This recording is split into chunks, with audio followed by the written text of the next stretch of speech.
Bueno, vamos a hacer una nota muy particular, me parece, no por el contenido, sino porque vamos a estar conversando con un poeta que es chileno, que vive en Estados Unidos y que estuvo hace pocos días aquí en Uruguay, estuvo en el departamento de Rivera, en un festival de poesía que juntaba allí a Rivera y Libramento. Después estuvo en Montevideo haciendo actividades en Facultad de Humanidades, en una cooperativa de vivienda. Muy, muy interesante. Y bueno, nos da unos minutitos desde allá, desde Estados Unidos, ¿verdad? Estamos hablando de Jesús Sepúlveda. ¿Cómo está, Jesús? Buen día. Buen día, buenos días. ¿Qué tal? Sí, fíjate, bueno, no estoy en Estados Unidos en este instante, estoy en Chile. ¿Ahora estás en Chile? Litoral. Sí. Bien. ¿Pero vivís en Estados Unidos? Vivo en Estados Unidos, sí, hace 31 años. Mira. Bueno. Sí, me fui a hacer un doctorado allá y me doctoré y enseñando allá. Ahí está. ¿Vinculado a la poesía y a la literatura? Sí. Enseño clases de literatura y escritura creativa. Muy bien. Bueno, contanos de esta experiencia que conversábamos entre nosotros acá hace un rato, que es a Uruguay. Estuviste en Uruguay, pero en un lugar muy especial, Rivera y Libramento, donde hasta se habla un idioma especial, ¿no? Allí el portuñol, como le decimos por estos lares. Claro. Sí, bueno, mira, fue interesantísimo estar allí. Por un lado es una cultura fronteriza, me di cuenta, ¿cierto? Un lugar de tránsito. Por otro lado, el esfuerzo titánico que realizan los organizadores del festival de generar espacios culturales, como el festival de Librera, extraordinario. Y claro, se habla portuñol, en algunos lugares, pero el festival fue en español. Conocí a poetas interesantísimos. Tuve la oportunidad de escuchar la poesía de Lilian Irigoyen, de la poeta argentina Estela Maris Ponce. Ajá. Música, y bueno, y fue un placer estar allí con Wilson y Wilson Javier Cardoso y Senia García, que son los organizadores. Claro. El festival fue hermosísimo, ¿no? Ahora, como lo que me decías, es un lugar, los lugares fronterizos son de por sí interesantes. Sí. Me hizo pensar un poco en la cultura de Tijuana, ¿no? Tienes razón. Son esos lugares fronterizos donde hay mucho tránsito, hay tráfico de mercancías, porque son zonas francas también, sí. Libres de impuestos, y eso también genera un tipo de una cultura muy particular. Sí. A mí me encantó, ¿no? Esa idea, además de poder cruzar una calle y estar en otro país, ¿no? Sí. Ir a un restaurante donde comíamos, almorzábamos y todo era en portugués. Y claro, bueno, nosotros ahí, algunos chapurreando portuñol, hablando portugués. Sí, hay autores acá, hay cantantes y hay escritores de esa zona que toman todo ese lenguaje y la cultura que denotan, porque no es solo una cuestión de lenguaje, que han resaltado mucho, porque acá se lo menospreció y se lo menosprecia muchas veces, como pongo esto entre comillas, como que fuera falta de pureza, ¿no? Porque no es ni un idioma ni el otro, pero ellos resaltan la riqueza que significa eso, ¿no? Y la importancia de respetar la cultura del lugar, en este caso de la frontera. Claro. Yo creo que los lingüistas de hoy en día reconocen, ¿cierto?, que son formas de evolución de los idiomas y que se están transformando en un idioma aparte, es decir, la evolución típica, ¿no? El castellano, la evolución desde el latín se fue, entre comillas, corrompiendo, ¿no? Sí. El Spanglish se considera, cierto, en Estados Unidos ya un idioma con sus propias normas gramaticales. Sí. Ahora, lo interesante es cómo los idiomas evolucionan y qué es lo que hace la gente con ese uso creativo del idioma y las distintas creaciones poéticas que surgen de allí, ¿no? Sí. Más allá de lo que digan los comisarios de la lengua, ¿no? Clarísimo. Siempre están ahí tratando de dictaminar qué es lo correcto y lo incorrecto, pero que en realidad no tiene nada que ver con lo que está ocurriendo en la vida real, ¿eh? Pues los idiomas son organismos vivos, sí, que uno canaliza e incorpora y están dentro de los hablantes, no en un libro de gramática. Jesús, buen día. Bueno, parte también de lo que decías es cómo es un festival internacionalista, ¿no? Que viene gente de todas partes del mundo a Uruguay, a Libramento. ¿Cómo también, bueno, vos desde tu ámbito de docente de literatura, ves la necesidad de estos encuentros, de que de alguna forma la poesía sale a la comunidad y, bueno, se participa en estos encuentros que son importantes también para la sociedad, el poder generar estos ámbitos de poesía, de literatura?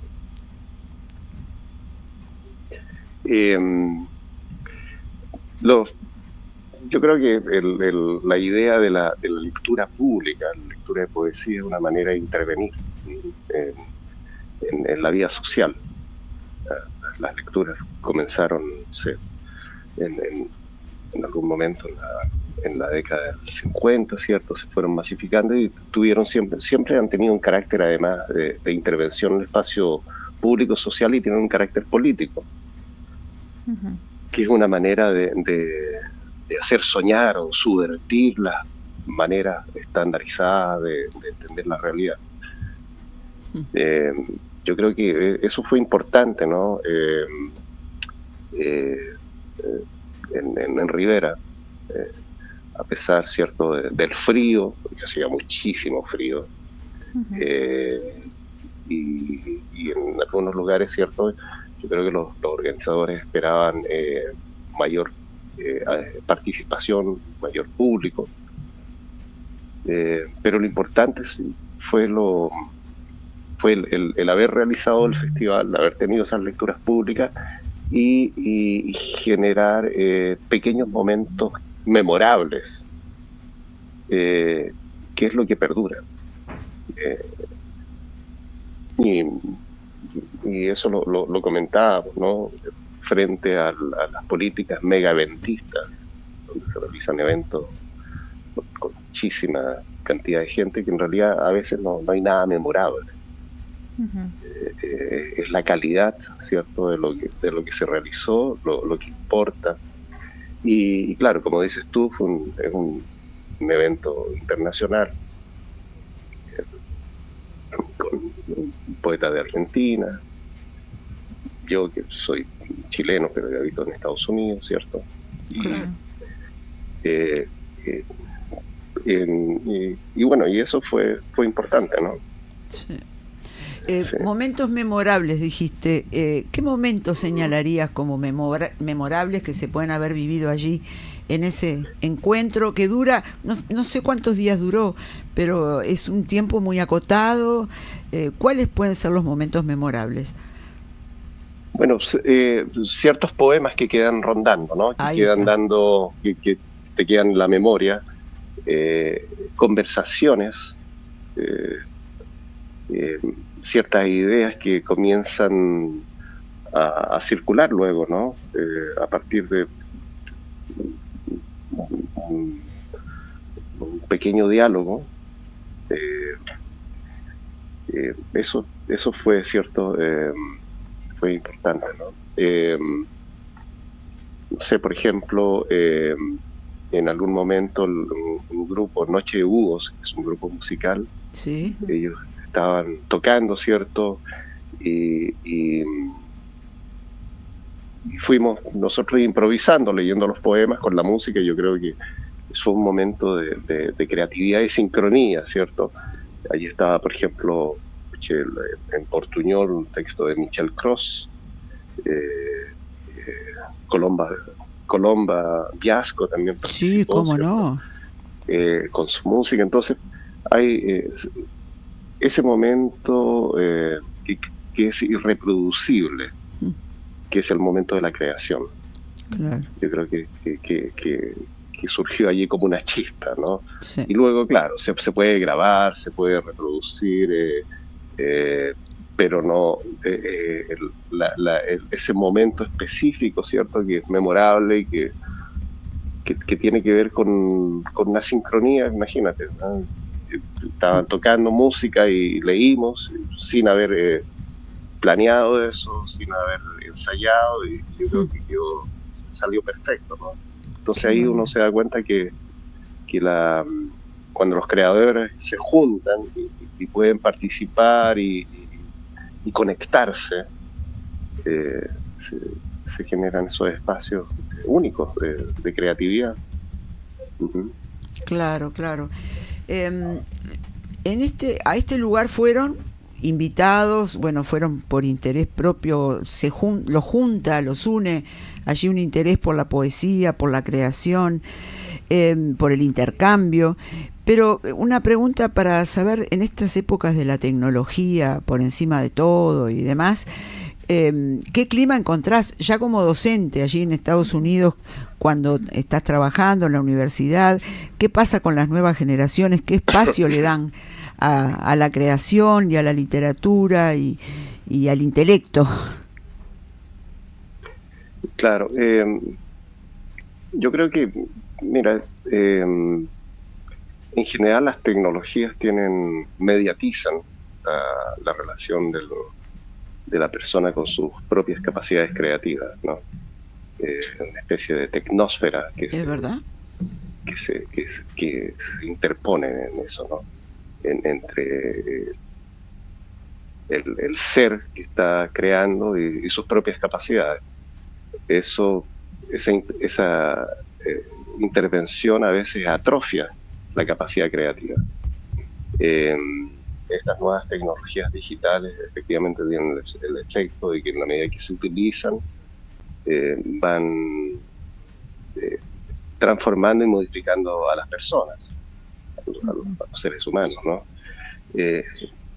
Pero en realidad ha habido siempre una suerte de intervención y modificación a partir de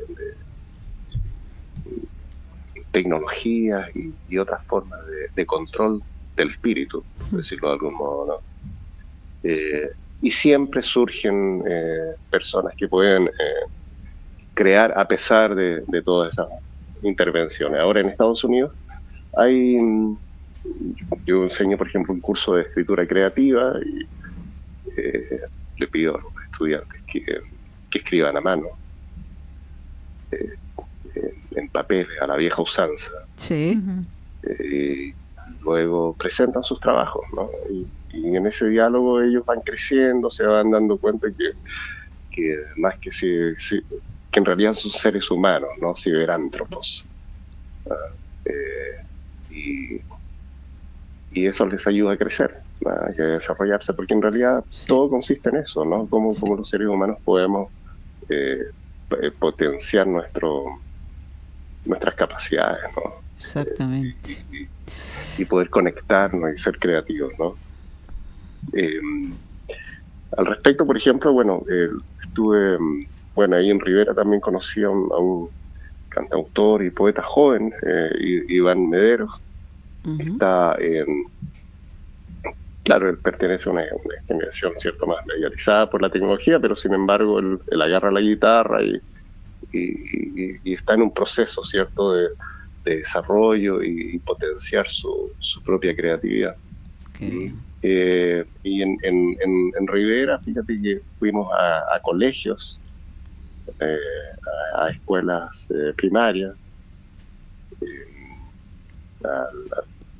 de educación terciaria también, Claro. y vi que en realidad si hay autenticidad, esa juventud que todavía está en formación, no es amorfa, pero está en formación, siente interés y se compromete Sí.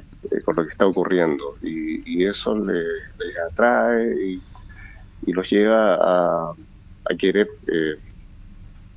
también a querer crear y escribir.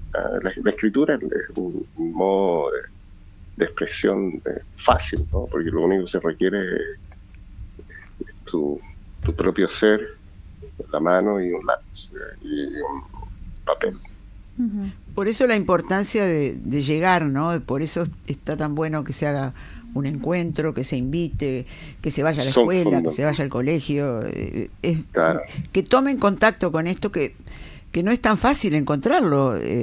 La tecnología es la que va adelante y se va llevando puesta a la gente, pero es muy buena esta presencia tuya y de los demás en este encuentro de poesía, que queríamos que quedara el registro, porque viste, Uruguay es como casi todos los países de América Latina, muy centrado en la capital, y todos en la capital, lo que no pasa en la capital es como que no estuviera, y sin embargo esto tuvo mucha importancia y no queríamos que no quedara registro por acá por la radio. Nos gustaría mantener el contacto, está a disposición la radio para difusión, por supuesto, en estas épocas las radios se escuchan de todos los países, salimos por streaming, así que nos escuchan desde Chile, nos escuchan desde Estados Unidos y desde muchos lados. Así que quedamos a disposición. Bueno, muchas gracias. Y sí, un poco para confirmar eso que tú dices, ¿no? El contacto humano es fundamental. Sí. Las lecturas... porque las tecnologías lo que hacen es encapsular a las personas, ¿no? Sí. Cada uno en su propio cubículo digital, pensando que está conectado porque manda mensajes o íconos. Exactamente. Pero frente a eso, yo creo que las lecturas en los festivales de poesía son fundamentales y ayudan también, claro, si pueden descentralizar, ¿cierto?, los países, ¿cierto?, que son tan, a veces, Chile también es un país centralizado, ¿no? Y claro. Y entonces, eso es primordial, ¿no? El contacto humano, los festivales de poesía, las lecturas públicas. O sea, yo soy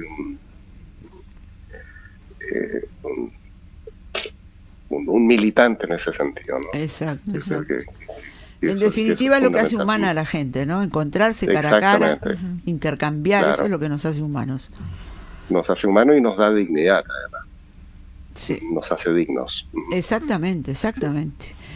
Te mandamos un abrazo desde aquí, desde Montevideo. No sé cuándo estás volviendo a Estados Unidos, pero buen regreso.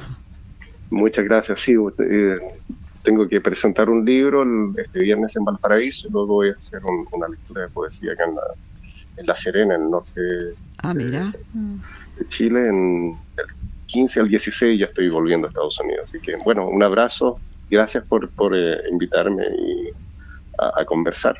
Muchas gracias. Poder compartir ciertas ideas. Muchas gracias por tu tiempo y quedamos a las órdenes, Jesús. Jesús Sepúlveda. Eso. Muchas gracias. Chao. Chao.